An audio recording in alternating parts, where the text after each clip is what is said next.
Bismillahirrahmanirrahim. Assalamu alaikum wa rahmatullahi wa barakatuh. Bienvenue dans cette nouvelle vidéo qui va vous présenter rapidement mon nouveau livre qui s'intitule Les 7 défis capitaux, essais à destination de la communauté musulmane de France. La première des choses que j'ai à dire, c'est que ce livre, c'est d'abord une compilation d'une dizaine d'années d'expérience accumulée auprès du tissu associatif musulman. Donc ce que j'ai voulu, c'est partager un savoir, partager une expérience avec vous, notamment avec les jeunes générations, pour restituer un petit peu mon point de vue sur ces nombreuses années d'engagement auprès du paysage islamique de France. Donc ça, c'est le préambule. Ensuite, le titre, les 7 défis capitaux. Alors, naturellement, le livre ne tient pas à dresser une liste exhaustive des défis des musulmans français. Il y en a de très nombreux. Mais ce que j'ai voulu faire, c'est une projection personnelle sur les défis que j'estime être prioritaires pour la communauté musulmane. Il y en a 7, d'où le titre, les 7 défis capitaux. Alors, le livre, c'est d'abord plutôt, un cadre de réflexion et une grille d'analyse sur ces 7 enjeux majeurs, mais également un support de mobilisation. Parce que la réflexion qui doit être à la base de n'importe quelle mobilisation est indispensable et prioritaire. Mais ce que j'ai souhaité faire dans le livre, c'est également apporter un support de mobilisation à destination de la communauté musulmane. Donc chacun qui lira le livre saura, pour les 7 chapitres traités, ce qu'il peut faire. Il verra quelles sont les pistes d'action que je propose pour chaque chapitre. Alors ce sont des actions qu'on peut mener tant au niveau individuel qu'au niveau communautaire dans le cadre des associations musulmanes ou dans le cadre des mosquées. Vous l'aurez bien compris, le livre est d'abord destiné à la communauté musulmane et dans la communauté musulmane particulièrement aux musulmans engagés. Alors très rapidement, ces 7 défis. Le premier d'entre eux, c'est le défi de l'éducation. L'éducation qui est prioritaire puisqu'elle doit être à la base de n'importe quel processus de réforme d'une communauté. Et là, l'éducation, c'est tant l'éducation au niveau spirituel qu'au niveau islamique. J'essaye de mettre en évidence un enjeu central de l'éducation et de la formation au sein de la communauté, qui est la formation des imams. Donc là, il y a un gros focus sur cette question de la formation des imams, qui est pour moi même plus important que la construction des mosquées. Et j'essaye de finir ce chapitre sur la polémique qui a traversé la communauté lors de la détermination du premier jour du Ramadan, puisque de mon point de vue, ça renvoie également à une méconnaissance d'un certain nombre de sources islamiques, ou en tout cas de l'argumentation dans la détermination du jour de vote, notamment au niveau du calcul astronomique. Le deuxième chapitre, le deuxième enjeu, c'est toute la question de l'islamophobie. Je distingue 3 niveaux d'islamophobie.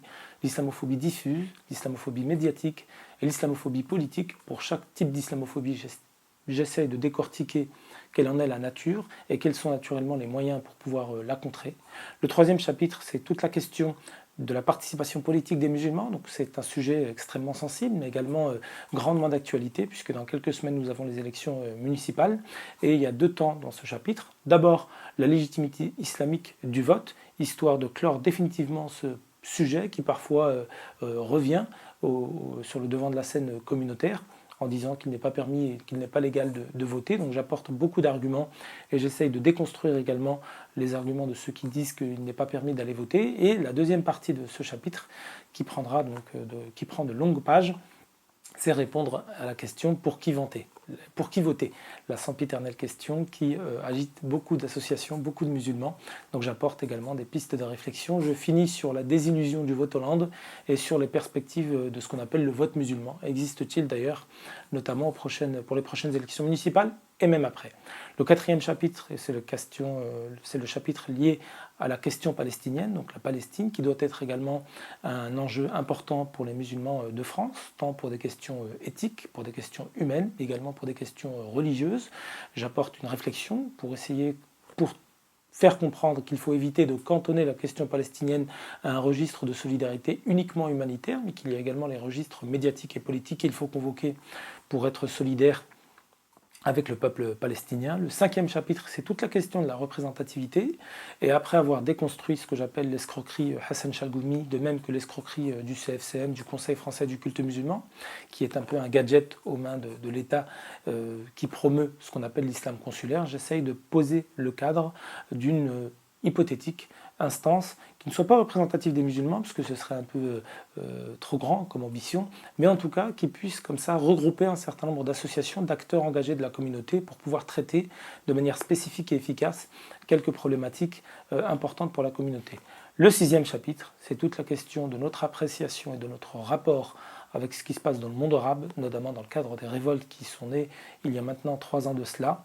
J'essaye d'apporter une grille d'analyse qui soit la plus opérante possible, qui soit ni naïve ni celle du complot. Et là, je déconstruis beaucoup également la théorie du complot par rapport à ce qui s'est passé en Syrie, de très longues pages sur la question syrienne. Et puis, je mets les pieds dans le plat, entre guillemets, puisque j'essaye de déconstruire la pensée d'Alain Soral, notamment sur ces questions-là, vu que c'est une personnalité qui a aujourd'hui beaucoup d'influence dans la communauté et auquel il faut répondre. Donc ça, c'est le 6e chapitre. Le 7e chapitre, c'est un chapitre absolument important et j'aurais peut-être dû commencer par ça, qui est l'enjeu de l'écologie, aujourd'hui qui est un peu absent de la communauté musulmane, malheureusement. Donc c'est d'essayer de se réapproprier un peu nos sources islamiques pour pouvoir porter cette question sur le devant de l'agenda communautaire, puisqu'encore une fois, malheureusement, il est complètement délaissé, tant dans la théorie que dans la pratique.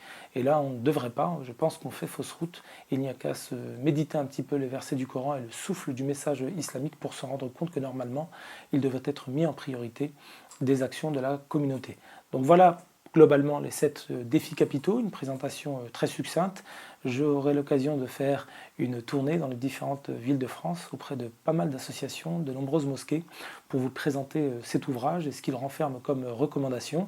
Je vous remercie de votre écoute et j'espère vous voir à bientôt avec le site également, les7défis.com.